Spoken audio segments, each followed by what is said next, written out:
अंबरनाथमध्ये प्रभाग क्रमांक 1 मधून मिलिंद हरिभाऊ निकाळजे यांना शिवसेनेच्या उभाठा गटाकडून उमेदवारी दिली असून ते निवडणुकीच्या रिंगणात उतरले आहेत. आता त्यांच्याशी संपर्क साधणार आहे. नमस्कार हरिभाऊ. नमस्कार. काय सांगाल, तुमचा हा प्रभाग क्रमांक 1 आहे, तर ह्या 1 मध्ये तुम्हाला पाहिजे तेवढा विकास झाला आहे असं वाटतंय? नमस्कार. सर्वप्रथम मी स्टार न्यूज टुडेचा आभारी आहे का त्यांनी आमची दखल घेतली, त्याबद्दल मी त्यांचे आभार मानतो. मी मिलिंद हरिभाऊ निकाळजे, शिवसेना उद्धव बाळासाहेब ठाकरे पक्षातून उमेदवारी मला देण्यात आलेली आहे. मी प्रभाग क्रमांक 1 मध्ये या पॅनलमधून निवडणूक लढवित आहे. अंबरनाथ शहरातील जावसे गाव हे फार जुने गाव आहे आणि जसं आपण म्हणतो गाव तसं चांगलं वेशीला टांगलं, अशी परिस्थिती आज या गावाची आहे. कारण हा गाव आम्ही लहानपणापासून पाहत आलो आहे. कारण या गावामध्ये आम्ही ऑर्डिनन्सला राहत असल्या कारणाने आमचं येणं जाणं बालपण, बरेच आमचे ओळखीचे लोक इथे आहेत. जे जुने लोक इथे जाणकार आहेत त्यांना या गोष्टीची कल्पना आहे. आमच्या मातोश्री हौसाबाई हरिभाऊ निकाळजे या आपल्या अंबरनाथ उल्हासनगर पंचायत समितीच्या सदस्य होत्या. त्या सदस्य 15 वर्ष सदस्य असताना त्यांनी या गावाचा बराच विकास केला. जे मी माझ्या अहवालामध्ये दाखवलेलं आहे की त्यांनी त्यांच्या कारकिर्दीमध्ये महत्त्वाचा विषय असा होता की ऑक्टोबर-नोव्हेंबर महिन्यामध्ये या गावामध्ये पाण्याची मोठी अडचण निर्माण होत होती. म्हणजे विहिरींनाही पाणी येत नव्हतं, एवढा दुष्काळ भाग असायचा. आणि त्यावेळेस त्या गोष्टीचा विचार करून आमच्या आईनी पंचायत समितीतून पाझरतळ्याची निर्मिती केली. हे पाझरतळं आज या गावासाठी वरदान ठरलं आहे, जेणेकरून सर्व कुठेही जर बोरिंग लावली तर बोरिंगला पाणी लागतं आणि त्याच्यामुळे घरामध्ये वापरण्यासाठी किंवा पिण्यासाठी फिल्टरेशन करून लोक ते पाणी वापरतात. त्याच पद्धतीने या गावामध्ये, हे गाव नकाशामध्ये नव्हतं, आपल्या तालुक्याच्या नकाशामध्ये नव्हतं, तर ठाणे जिल्ह्यातून हे गाव आपल्या अंबरनाथ शहराच्या नकाशामध्ये आणायचं काम माझ्या आईने केलं. त्याचबरोबर ऑर्डिनन्समधून येण्या जाण्यासाठी रस्ता नव्हता, तर तेही आम्ही माझ्या आईने त्यावेळेस 7 फुटाचा एक रस्ता मंजूर करून घेतला आणि या रोड कायमचा चालू ठेवला. त्याचप्रमाणे या गावामधल्या बऱ्याच आदिवासी पाडा होत आहेत. जसं आता महात्मा फुले नगर म्हणतो, या ज्योतिबा महात्मा फुले नगरमध्ये आज जे आदिवासी लोक होते, गंगूबाई, नंतर ममताबाई, इंदूबाई, या बायांना आपल्या उदरनिर्वाहासाठी शासकीय जमीन मिळवून दिली आहे. त्याच्या अनुषंगाने ते लोक आपले काम करत होते आणि आपला उदरनिर्वाह करत होते. त्यांची मुलं जशी मोठी झाली, काही मुलांनी त्या जमिनी विकल्या आणि आज ते जे महात्मा ज्योतिबा फुले नगर आपण म्हणतो ते स्थापन झालं. या अंबरनाथ प्रभाग क्रमांक 1 यामध्ये 15 वर्ष ज्या आमच्या नगरसेविका होत्या, 2005ला होत्या, 2010ला होत्या, 2015ला होत्या, तर त्या पद्धतीने जसा विकास व्हायला पाहिजे होता तो विकास झालेला नाहीये. कारण काय, जनतेच्या, आता आम्ही ज्यावेळेस प्रभागामध्ये फिरतो, जनतेच्या ज्या अडचणी आहेत त्या अडचणी जनता स्पष्टपणे बोलून दाखवतात. म्हणजे आम्हीच बोललं पाहिजे असं नाही, जनताही सांगते की बाबा इथे कामं झालेली नाहीयेत म्हणून. कारण कामं का झाली नाही हे आता त्यांनाच विचारायला पाहिजे. कारण कसं की या प्रभागाला चांगलं फंडिंग होतं आणि प्रभाग क्रमांक 1 असल्या कारणाने चांगलं त्यांना सहकार्य इतरही राजकीय मिळत होतं. परंतु विकास का झाला नाही त्याचा आता त्यांनाच हा प्रश्न विचारायला पाहिजे आपण. आणि दुसरं असं की आम्ही ज्यावेळेस 2005ला मी नगरसेवक म्हणून निवडून आलो अंबरनाथ नगर परिषदेमधून, वॉर्ड क्रमांक 14 मधून, जो ऑर्डिनन्सचा वॉर्ड क्रमांक होता, तर त्या वॉर्डमधून असताना मी माझ्या कारकिर्दीमध्ये अय्यप्पा टेम्पलला जाणारा रस्ता जो आहे तो रस्ता मी बनवून दिला.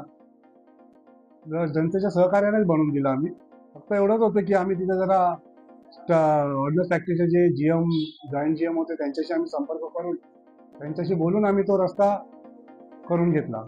आणि त्याचप्रमाणे एक गेट होतं, तिथे गेट लावलं होतं. काही अडचणी निर्माण झाल्या होत्या, त्यामुळे ऑर्डनन्स फॅक्टरीचं ते गेट लावलं होतं. ते पण आम्ही ऑर्डनन्सवाल्यांना सांगून, GMला वगैरे सांगून मुलांचे फोटो काढले आम्ही. गेट लावल्यानंतर मुलं शाळेत जात होते कसे, पावसातून ते चालत जात होते, येत होते. तर त्यांना आम्ही फोटो काढून दाखवले, त्यांना व्हिडिओज काढून दाखवले. 1-1, 1.5 किलोमीटर मुलांना जावं लागत होतं. आणि आम्ही ते मग दाखवून त्यांनी मग एक गुडविलमध्ये आणि एक चांगलं संपर्क आपला चांगला असल्या कारणाने त्यांनी आमच्यावर थोडी एक मेहरबानी केली आणि त्यांचे खरोखर आम्ही ऋणी आहोत की त्यांनी या डिफेन्स कॉलनीला अय्यप्पा मंदिरला जाणाऱ्या लोकांसाठी तो गेट खुला करून दिला. त्याचप्रमाणे हे जे डॅम बांधले, डॅमचं पाणी जे ओव्हरफ्लो होत होता आणि त्यामुळे ओव्हरफ्लो झाल्यानंतर त्यावेळेस तिथे खाली काही वस्ती नव्हती, शेत जमीन होती. परंतु ऑर्डनन्स फॅक्टरीमध्ये असलेल्या लोकांनी हळूहळू जमिनी घेतल्या आणि ते आपली घरं बांधून घेतली. तर त्यानंतर तिथे पाण्याचा निचरा होत नव्हता आणि तो निचरा होण्यासाठी मग आम्ही ते ऑर्डनन्स फॅक्टरीच्या GMशी संपर्क करून आम्ही तो एक चांगला एक नाला छोटासा एक करून घेतला, 3.5 फुटाचा एक चांगला नाला करून घेतला, जेणेकरून पाण्याचा फ्लो जो होता तो सरळपणे निघून जात होता, म्हणजे लोकांच्या घरामध्ये पाणी जात नव्हतं. परंतु आज परिस्थिती अशी आहे की लोकांच्या अडचणी अशा आहेत की या प्रभागामध्ये कुठे ड्रेनेज लाईन व्यवस्थित नाहीये, नंतर परत सांडपाण्याचा निचरा होत नाही. त्याप्रमाणे जे काही आपलं कचरा आहे ते कचराही उचलला जात नाही नीट. सुका कचरा, ओला कचरा अशा पद्धतीची जी अहमदनगर नगर परिषदेची स्कीम आहे त्याच्यामध्येही कुठे आपल्याला इथं असं दिसून येत नाही की सुका कचरा वेगळा केला जातो, ओला कचरा वेगळा केला जातो. म्हणजे साफसफाई हा एक भाग आहे, तो पण इथे झालेला नाही, म्हणजे त्याच्याकडे दुर्लक्षित केलेलं असं वाटतं. आणि नागरिकांचं म्हणणं असं आहे की ह्या प्रभागामध्ये खरोखरच 15 वर्षामध्ये काही विकास झालेला नाही. आज माझे प्रचार कार्यालय आहे, त्या कार्यालयामध्ये मी बसत असतो, त्यात बरेच जे आमचे फार जुने ओळखीचे लोक आहेत ते लोक येत असतात, नवीन लोक आहेत ते येत असतात आणि ते लोक येऊन सांगत असतात की हा इथे असं ह्या अडचणी आहेत म्हणून. कारण कसं आहे, मी म्हटलं सुरुवातीला, गाव तसं चांगलं परंतु ते वेशीला चांगलं, ही म्हण आहे, ही या गावाला लागू होते. तर आमचा ध्यास आहे की ह्या गावामध्ये पाण्याचा प्रश्न जो आहे तो सर्वांच्या विचाराने आणि सर्वांच्या संगनमताने, मी नगरसेवक या पदासाठी उभा आहे, परंतु माझी संकल्पना अशी आहे की या गावामध्ये फक्त गावकऱ्यांचीच सत्ता राहिली पाहिजे आणि गावामध्ये जे निर्णय होतील, गावाच्या ज्या अडचणी आहेत त्या गावकऱ्यांनी एकत्र येऊन आणि या प्रभागातील लोकांनी एकत्र येऊन त्या आमच्याकडे सांगितल्या पाहिजेत आणि आम्ही अशा पद्धतीने एक कमिटी करणार आहोत की जेणेकरून ते सगळे त्याच्यामध्ये इन्व्हॉल्व राहतील आणि आपल्या अडचणी एकत्र मांडून आम्ही नगरसेवकाच्या माध्यमातून त्या प्रशासनाकडे आपण सांगून त्या पूर्ण करू. तसंच दुसरा विषय असा आहे की इथे रस्त्याची फार अडचण आहे. आता तुम्ही आला असाल तर पाहिलं असेल की या ऑर्डनन्समध्ये ज्या आपण येतो त्यात एक अरुंद रस्ता आहे आणि तिथे आजूबाजूला ग्रिल नाही, काही नाही. किंवा म्हणजे कसं आहे, मुलं जेव्हा शाळेत वगैरे जातात, खालून पाण्याचा फ्लो जास्त असतो पावसाळ्यात, तर पडायची वगैरे भीती असते. असे प्रकारही घडलेले आहेत. तर त्याच्यासाठी आम्ही ते ग्रिल वगैरे लावून असं काहीतरी व्यवस्थित एक करून देऊ. आणि हा भोपीवाडीतून जो रस्ता येतो पनवेलकर कॅम्पसच्या बाजूनी, जो फुलेनगर कडून असा आपल्या या महेंद्रनगरच्या साईडने असा येत असतो, तर ह्या रस्त्याचंही थोडं व्यवस्थित थोडं काम अर्धं राहिलेलं आहे, ते काम पूर्ण करून घ्यायचे एक आमचं मानस आहे. आणि लाईटी, मेन म्हणजे लाईट, रस्त्यावर खांबावर लाईट कुठे असतात कुठे नसतात. कारण हा गाव फार पहिले लहान होता, पण आज आमच्या डोळ्यासमोर आणि फार मोठा झाला. बिल्डिंगी म्हणजे आम्ही अपेक्षाही केली नव्हती की इथे कधी बिल्डिंगी होतील म्हणून, परंतु खरोखरच मॅडम या प्रभागामध्ये ना चांगली डेव्हलपमेंट म्हणजे बिल्डर लोकांची झाली. बिल्डर लोकांनी आपल्या बिल्डिंगी बांधून घेतल्या जागेमध्ये, परंतु त्याचं पुढचं भविष्य काय, ड्रेनेज लाईन म्हणा किंवा पाण्याचा निचरा कसा होईल, काय होईल, या गोष्टीचं कोणतंही भान ठेवलं नाही.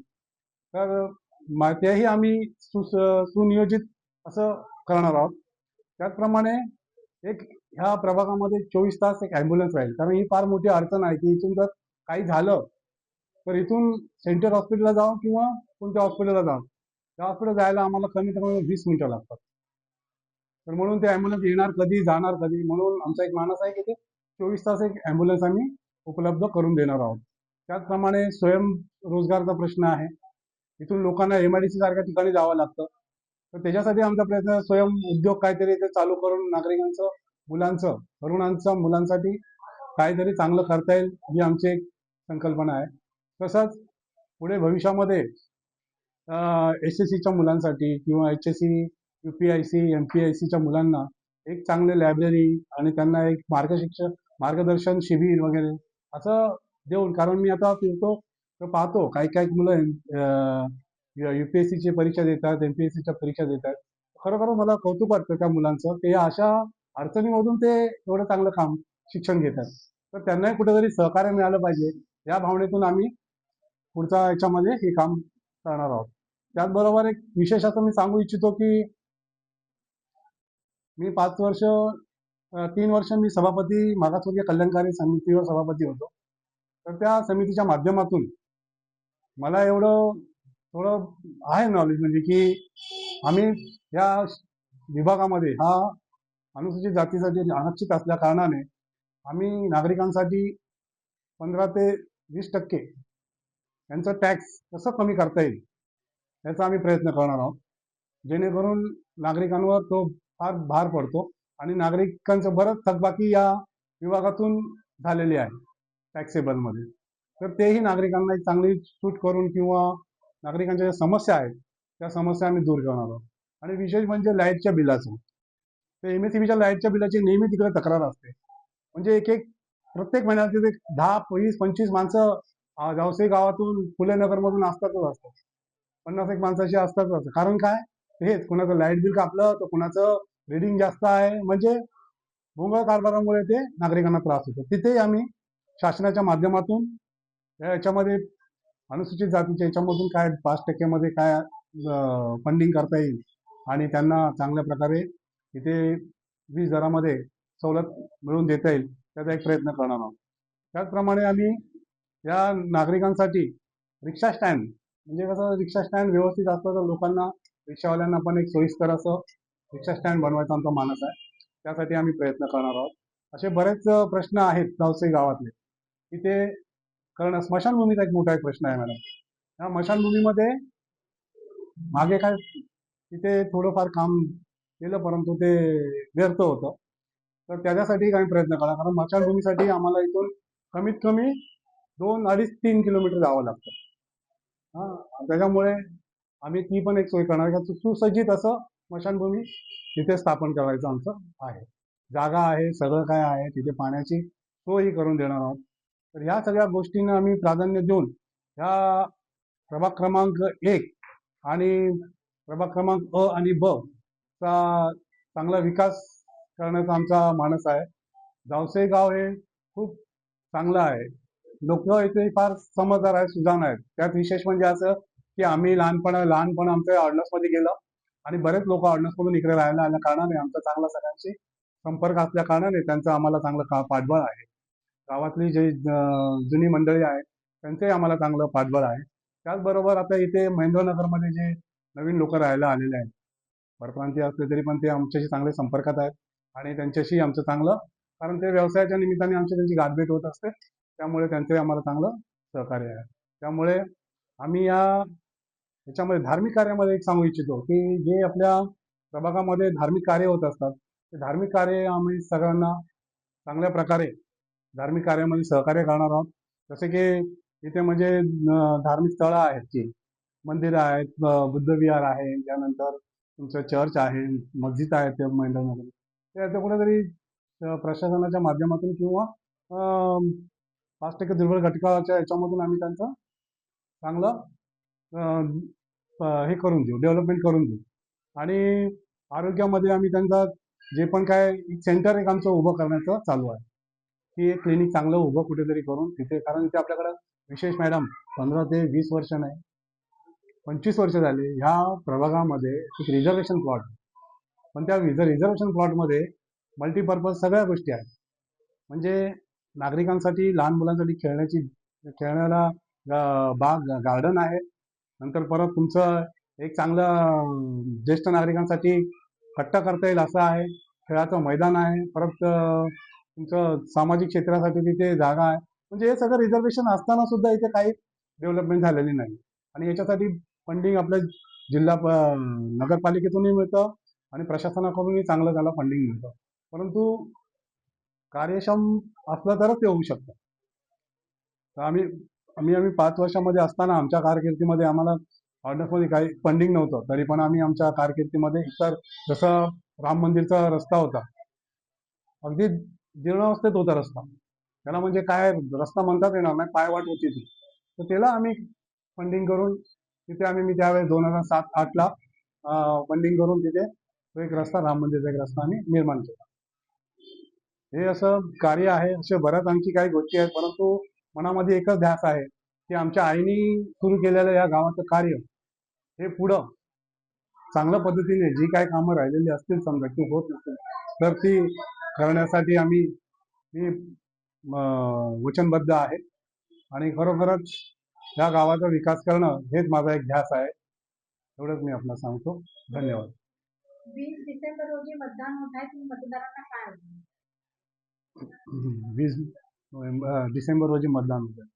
विशेष म्हणजे असं की 2 डिसेंबर रोजी मतदान होणार होतं, परंतु काही निवडणूक आयोगाच्या निर्णयामुळे किंवा न्यायालयीन आदेशामुळे हे मतदान पुढे ढकलण्यात आलं आणि याच्यामुळे खरोखरच म्हणजे मतदारांचे, उमेदवारांचे एक लोकांचं हयास झालं की 2 तारखेला मतदान होणार होतं आणि 2 दिवसा अगोदर 48 तासा अगोदर जर ते पुढे ढकलण्यात येतं तर हे एक आमच्यासाठी पण फार एक न पटणारी गोष्ट होती. तर आम्ही अपेक्षा करत होतो 30 तारखेच्या संध्याकाळपर्यंत आम्ही अपेक्षा करत होतो, म्हणजे 1 तारखेला आम्ही अपेक्षा करत होतो की नाही 2 तारखेला निवडणूक होईल करून, परंतु ती काही झाली नाही आणि ती पुढे ढकलण्यात आली असं आम्हाला कळवण्यात आलं. व्हॉट्सअपच्या माध्यमातून कळवण्यात आलं, फोनद्वारे कळवण्यात आलं नाही. तर खरोखर माझी विनंती आहे निवडणूक आयोगाला तुमच्या माध्यमातून की उमेदवारांना कमीत कमी तुम्ही या सगळ्या गोष्टींची कल्पना फोनवर किंवा व्हॉट्सअपद्वारे करायला पाहिजे होते किंवा SMS द्वारे करायला पाहिजे होती. आम्ही संभ्रमात, मतदारही संभ्रमात, आमचे शिवसैनिकही संभ्रमात. तर खरोखरच या गोष्टी आहेत, या प्रशासनाने आणि निवडणूक आयोगाने लक्षात घेतल्या पाहिजे की पुढे या गोष्टींचा विचार केला पाहिजे. आणि 20 डिसेंबरला जी निवडणूक लांबणीवर गेली आहे, 15-20 दिवसाचा कालावधी वाढवण्यात आला, तर या 18 दिवसाच्या कालावधीमध्ये एक वेळ मिळाली आम्हाला काम करण्याची, नागरिकांपर्यंत जाण्याची, मतदारापर्यंत जाण्याची एक वेळ मिळाली. परंतु हे कुठेतरी लांबण्यामुळे मतदारांचा खर्च हा वाढलाय, कारण डेली खर्च हा चालूच असतो, ते खर्च वाढलाय. ऑफिस कार्यालयाचा खर्च वाढला, परत जे काय आम्ही साहित्य सामुग्री घेतो त्याचाही खर्च वाढला. त्यानंतर तारखांमध्ये फरक झाला. आज आमच्याकडे पॅम्पलेट आहेत, आम्ही 5-5, 6-6 हजार पॅम्पलेट छापले. त्याच्यातले काही वाटले गेले, काही आता आहेत, आम्ही तसेच वाटतो. परंतु मला हेच म्हणायचं की शासनाने, निवडणूक आयोगाने जर योग्य पद्धतीने जर कारवाई किंवा योग्य पद्धतीने चालवलं असतं तर ही वेळ आली नसती. कारण मला तरी वाटतं की अशा पद्धतीचं स्क्रुटिनी झालं पाहिजे की जे योग्य आहे ते झालं पाहिजे. तुम्हाला जिथे सही नाही, तुमच्या प्रतिनिधीची सही नाही, तर तिथे ते खरं तो फॉर्म रद्द केला पाहिजे किंवा त्याच वेळेस त्यांना निर्णय द्यायला हवा होता. परंतु तो न दिल्यामुळे काही अपीलमध्ये गेले, कोणी काय झालं, चुकीचं झालं, कुणाला फॉर्म कुणाचे मंजूर केले, कुणाचे अर्ज बाद केले, तर त्याच्यामुळे हा वाद निर्माण झाला. आणि जसं बदलापूरला झालं की 6 प्रभागाचं मतदान पुढे ढकलण्यात आलं, असं तिथे पण काही मतदार होते, तर त्यांचं काही प्रभाग होते, तर त्यांचं मतदान पुढे घेता आलं असतं. परंतु नगर अध्यक्षाचे अपील असल्या कारणाने ते रद्द करण्यात आलं. तरी मी पुन्हा एकदा आपल्या चॅनलचे मनपूर्वक आभार मानतो की आपण माझी छोटीशी एक मुलाखत घेतली, त्याबद्दल धन्यवाद.